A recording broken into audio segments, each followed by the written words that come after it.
Okay, live. Excellent.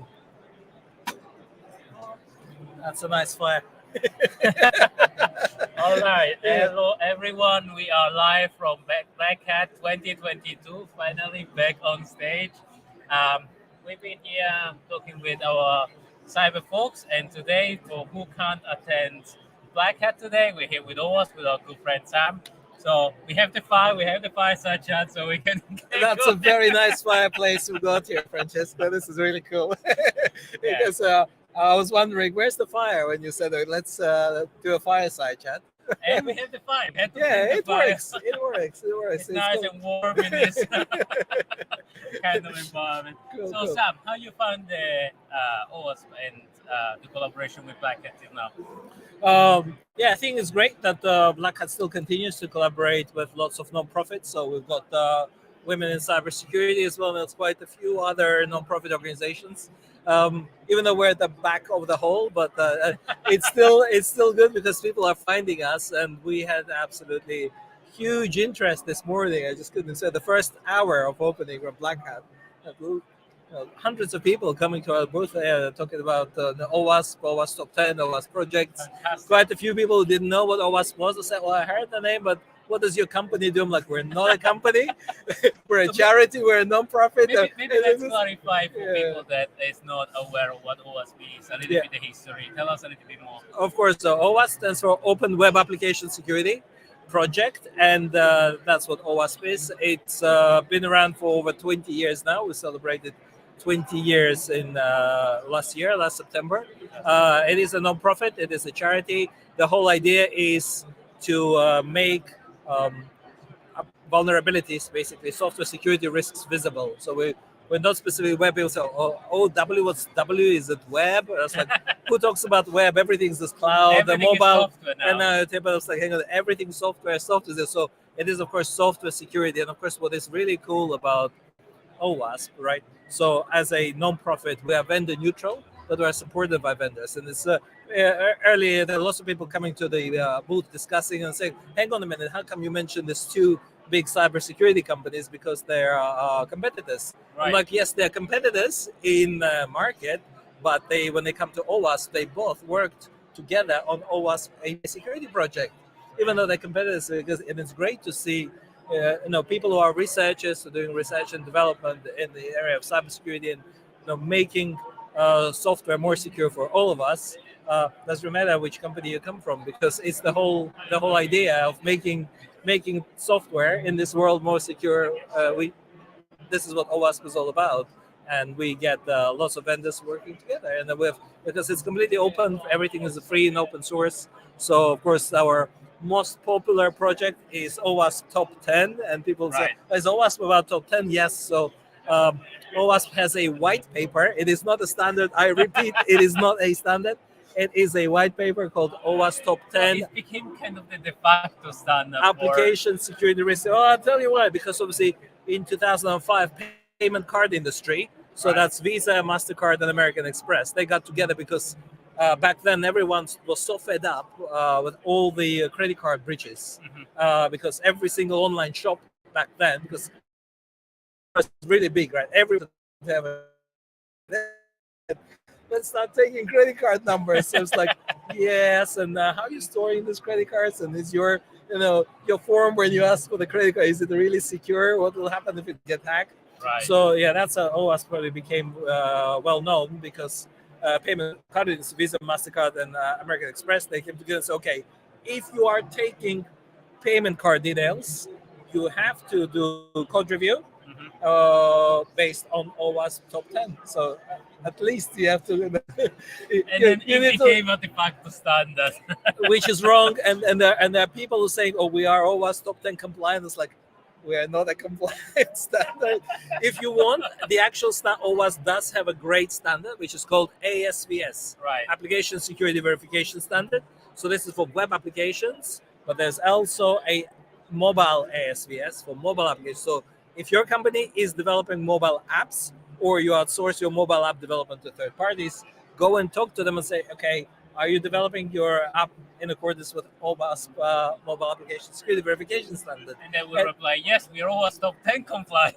Exactly, which is wrong. But yeah, because obviously these are probably the most known things. But obviously OWASP is not about standards or about the best practices Right. and things that you can read. OWASP is also very important that we are a community, a community of chapters, and of course there are OWASP chapters all around the world. Of course, I represent OWASP London chapter, but we had people today from OWASP India, from OWASP Cambridge, from OWASP Sweden, from OWASP Norway. There was a guy from Netherlands as well. So it's great to see people from all over the world coming to a booth saying hi OWASP, because we've got our local chapter in our country. I was like, yes, it's great. And so it is a community. In London, we existed since 2004, so running regular meetups. The next meetup is actually next week on Thursday. 16, right? On the 15th of December, Yeah. yes. And all the chapters all around the world, I think we now have over 300 chapters. Every single major city will have it. They will run the regular meetups, which are seminars. Again, in pandemic world, they probably were webinars. Yeah, we all had Zoom fatigue, but we all got on Zoom. And I remember having a Zoom session with Right. you, Francesco, as well, and a podcast interview. But now everything is back in person, which is great. And we're gonna another thing that was a part But of the also, community. also the chapter streams, and I really like the fact that the chapter stream to give access to everybody to the content. We do live stream everything, so everything is free, open source. All the projects open source. So apart from standards and the community meetups, we do two other cool things. So one is OWASP projects is they are open source tools. So you can, for example, find a vulnerability scanner, penetration testing framework. You can find something called OWASP SKF, Security Knowledge Framework, Right. which is a knowledge base which you can use to educate the developers how to code about security. And lots of there are over 300 free open source projects that you can get from OWASP. And another cool thing that OWASP does, it organizes global application security conferences. So usually there are 3 conferences per year, one in USA, one in Europe, and one in Asia Pacific. So we just had a conference in USA in San Right. Francisco, and the next one's going to be in Dublin in February, 13th to 16th of February. So yeah, please come and join us. It's going to be a cool Fantastic. conference in Dublin. And how did you get involved with OWASP on the first? I got involved in was very interesting because I used to be a web developer back many years ago, and this is exactly PCI DSS because when I started looking into credit card security, and Right. I found the PCI DSS standard, and I found this thing called OWASP Top 10, Okay. and then started implementing it, and I got involved and sort of moved from software development into software security. And then I discovered that there is a chapter in London, and Nice. they had a mailing list. So I signed up to the mailing list, started coming to the chapter events, and for many years. And then the previous chapter leader moved to another country, and they Right. invited myself and Sharif, my co-leader, and say, "Okay, guys, looks like you're very active volunteers. Would you like to volunteer and continue working?" Obviously, this is another very important thing to say about OWASP. Everyone is a volunteer. It's a nonprofit, fully supported by volunteers. There are only, I think, 6 paid members of staff for the nonprofit. Everybody else is a volunteer, including board of directors. We're donating our spare time to basically help everyone to learn about securing their software. Yeah, securing software. and I think it's a remarkable thing. I think we just celebrated 20 years of OWASP right That's now. right. Yeah. So I love what Mark Murphy said, that when it started, it was a minor thing, and now everything is about OWASP. It's really not a standard, but it's really an organization that has changed the way people think about security in software, and hopefully we have progressed, and the data shows that we have progressed the software industry a step beyond.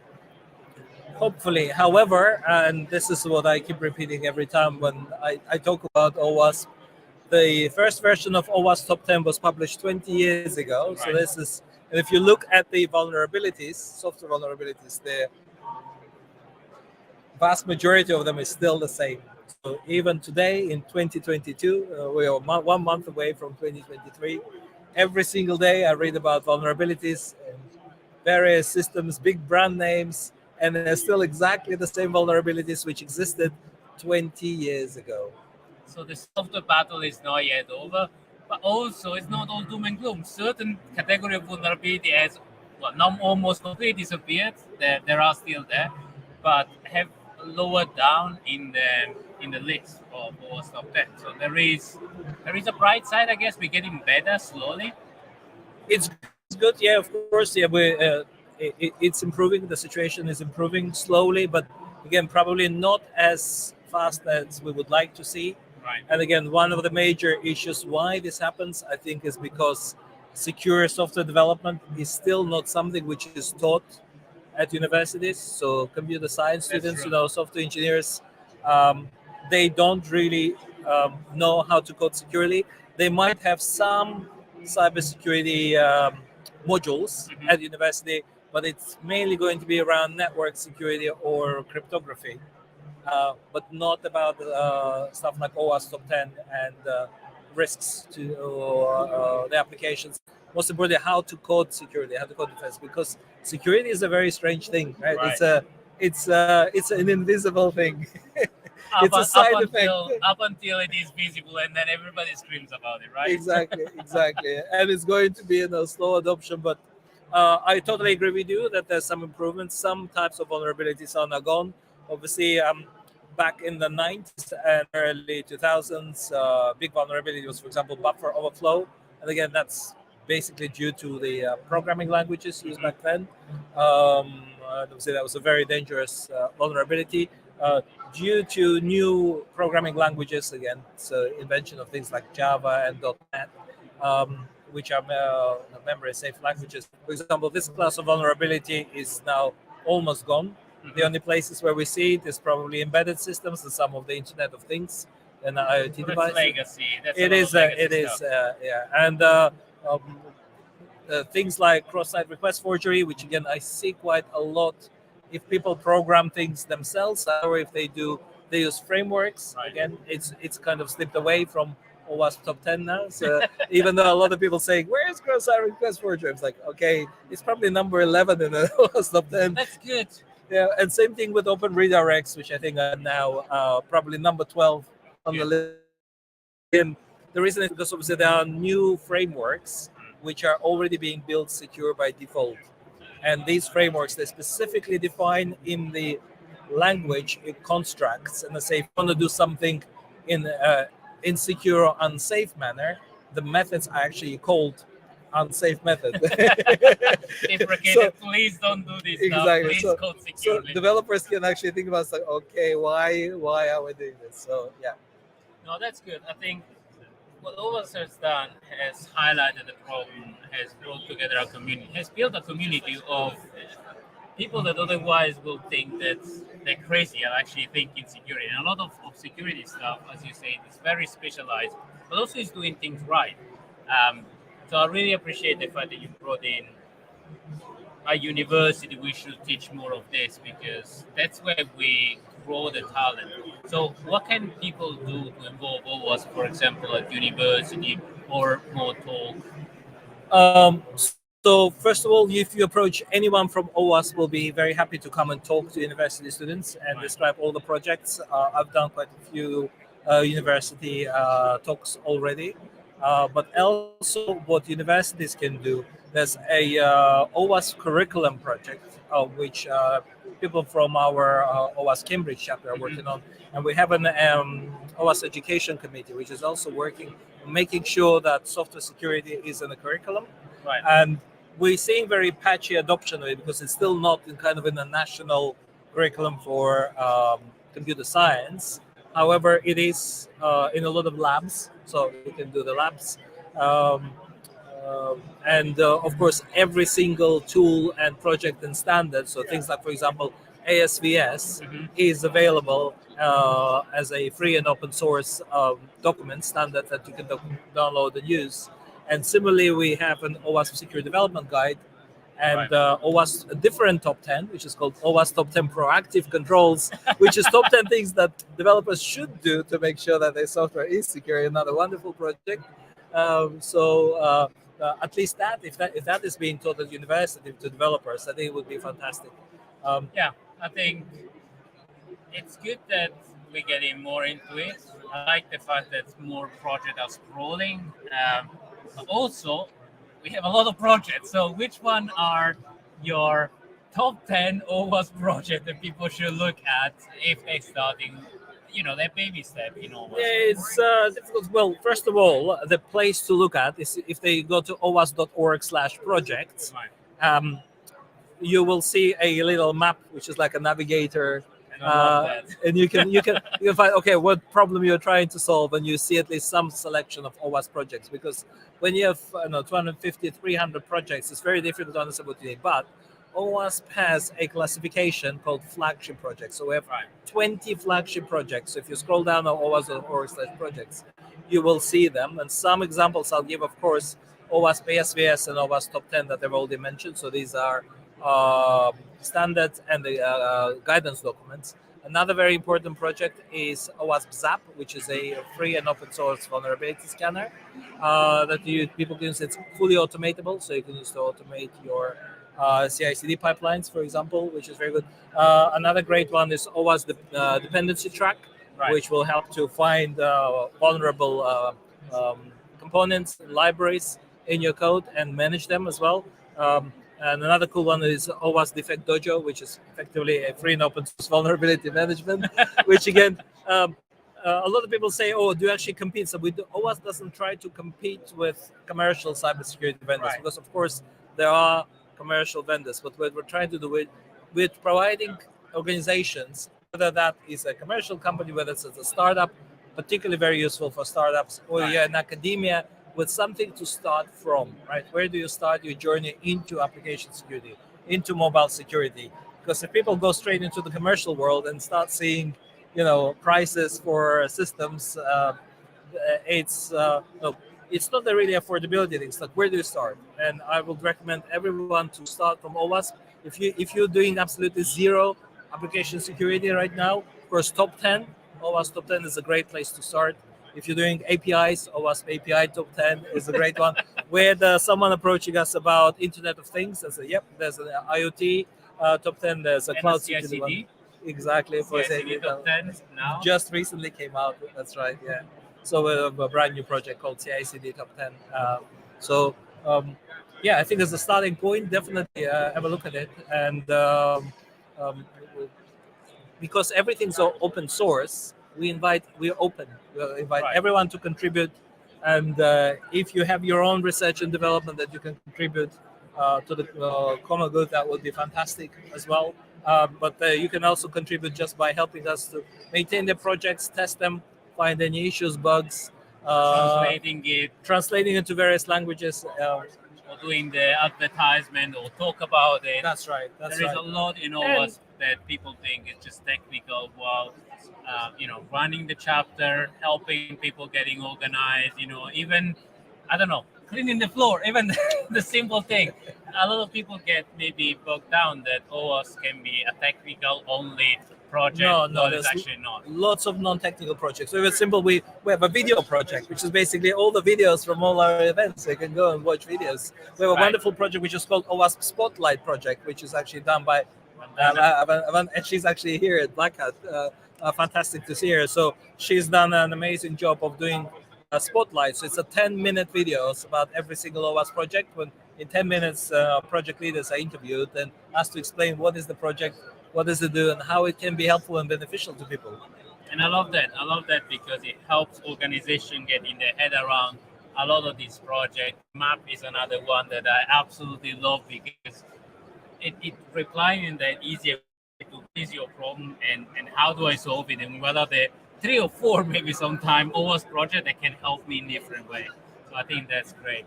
But maybe on the other aspect, there is a lot of debate right now with Spring4Shell, with Log4j on open sourceness thing, where there is a lot of open source and a lot of demand from a commercial perspective of supporting certain organizations and certain libraries. Now, especially with Log4j, people didn't realize that the maintainers are actually giving their free time. And what is your opinion on the whole debate around open source and need to be maintained by specific individual and organization? Maybe they use it commercially, and not giving back? Well, open source is here with us. It's a fact of life. If someone claims they don't use any open source, they're definitely lying. So, because that's just the fact of the our current state of source. If you look at any of the vendors here at Black Hat, they all use open source libraries, right?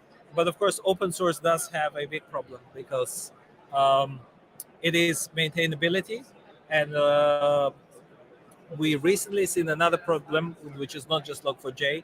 This is what the problem of protestware, right? Where maintainers of open source packages can actually intentionally turn them malicious for some countries. This is very new for this year, of course, with the political situation around Ukraine. This is started coming out, and it's very, very dangerous because the usual advice with all open source components and just generally with any software is you have to upgrade to the latest version, right? To stay secure, stay up to date.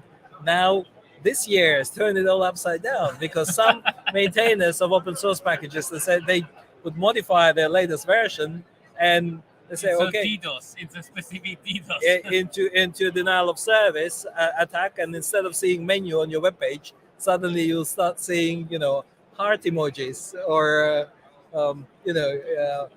flags of certain country, I think we which got is used. I think we got used in this word to actually trust, in a way, blindfoldly open source for some reason because it never caused issue. But really, open source is third-party open source supply chain management. It's That's still correct. code that you download from somewhere.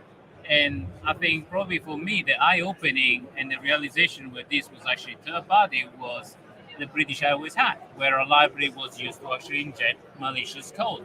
And it was particularly complicated.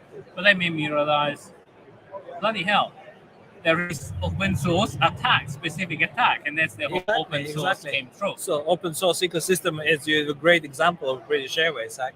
Now the ecosystem gets attacked. So if you trust open source package and it's being downloaded essentially from a third party location, right? It's a great place for hackers to Let's not give advice. to replace it, and but you have to think about this exactly. So it's about threat modeling because right.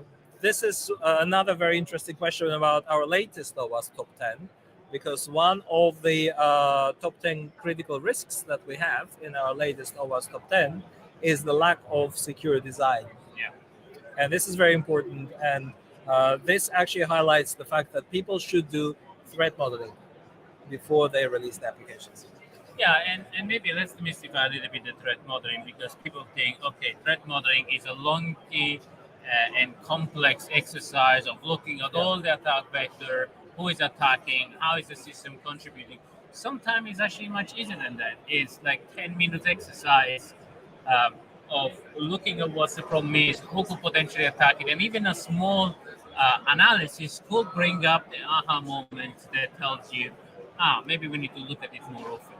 And OWASP has a fantastic card game exercise, including Showshack card game. That's right. So we have a card game called OWASP Cornucopia, which developers can use and play the game during their lunch breaks or whenever they want. During the pandemic, we got a virtual version of it, online version, which is just copy, and it's available online for free for teams to play and learn about potential threats to the applications. And the threat modeling exercise could be trying to identify if you can break the Cornucopia online game. That actually did happen. Yeah, that happened.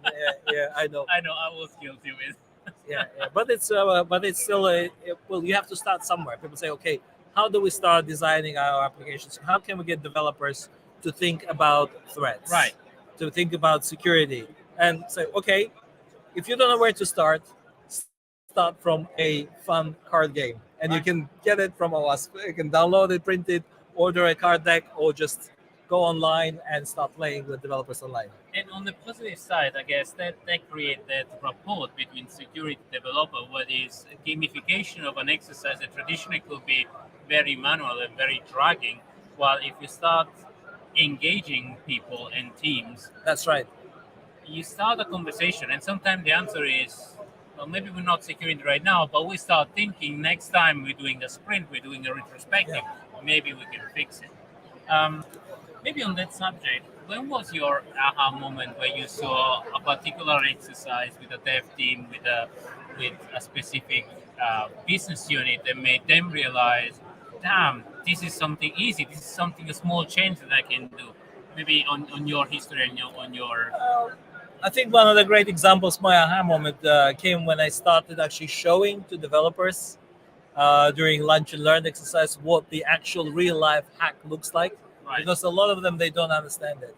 I think once you actually start showing them and demonstrating to them, this is what actually happens, and this is not some some is intentionally vulnerable application which you can download from internet as a lab. This is actually your application that you Right. developed, and this is how cyber criminals can break into it. And this is what you should have done to make sure that you Right. protect from these threats.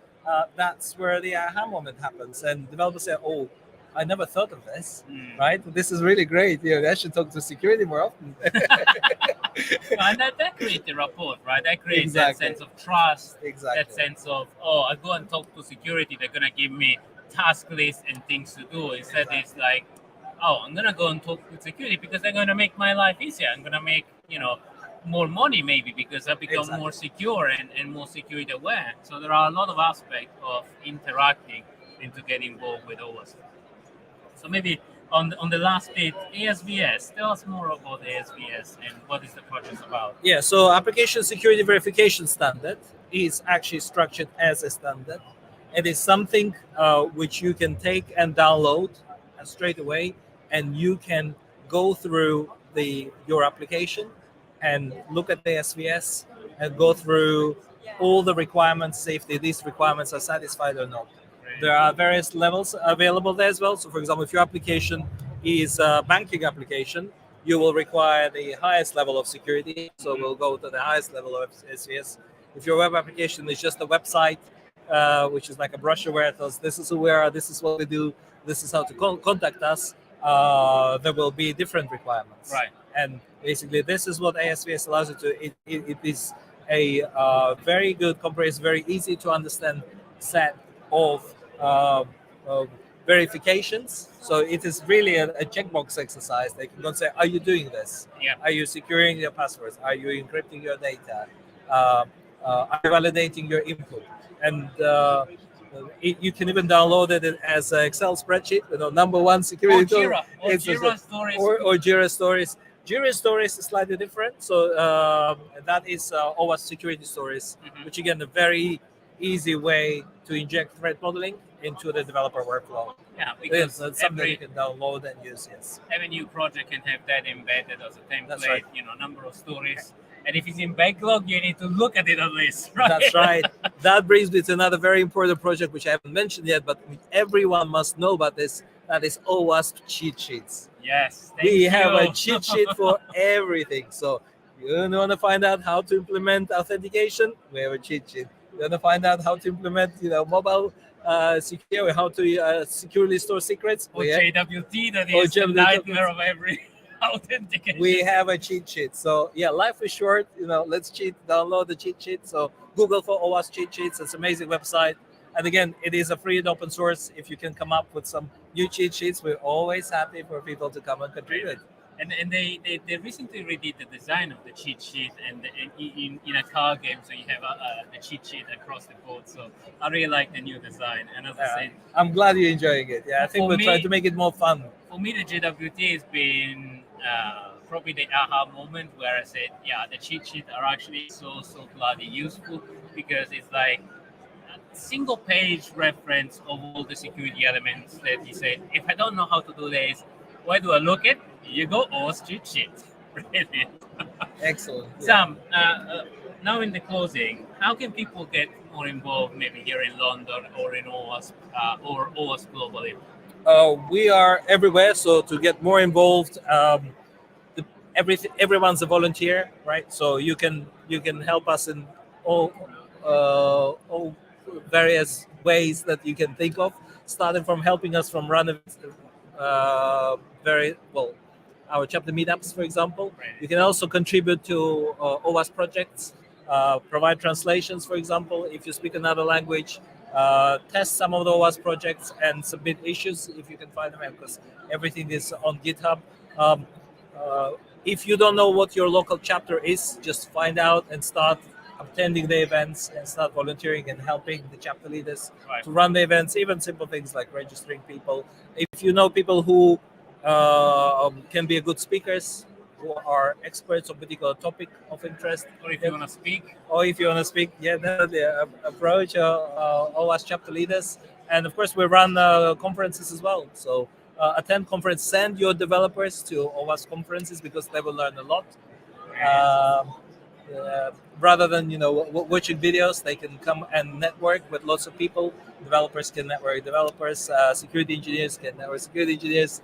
They can all and student can network with other people to find their job, their next job. That's right. That's right. For students, we also have student chapters in many universities as well, and you can start your own. So I just spoke to 3 students from one of the universities in West Midlands in the UK, and they were very Nice. interesting starting their own OWASP chapter. And they said that we wanted to make it a cybersecurity society. So, well, why don't we make it a student chapter for OWASP, and people will actually learn application security and not only penetration testing. Yeah, and that's a little bit of demystification that maybe a university everybody sees immediately, the pen testing aspect, the attacker aspect. There is so much more into security than just, okay, jump on it, do the penetration testing. It's actually Defender and Purple Team as a new kind of global collaboration where you test and then you fix is the one that really makes a difference, right? Well, at OWASP, we have projects which are of 3 types: builder, breaker, and defender. So if you want to break something as a pen testers, we have a project for that. If you want to defend something, we have projects and standards help you to defend your organizations, defend your applications. And of course, we also have a builder, which means you can actually build tools which could be useful for people, and also build standards or guidelines, or we talked about security stories and epics, which might be useful as well. Brilliant, Sam. It's been a pleasure to have you as a guest. I hope the fire has warmed your heart and your security. Fantastic. Thank you very much, Francesco. Thanks for inviting me. Thanks for having me. Cheers. And everybody join the local chapter or join us at Black Hat Group. Thank you.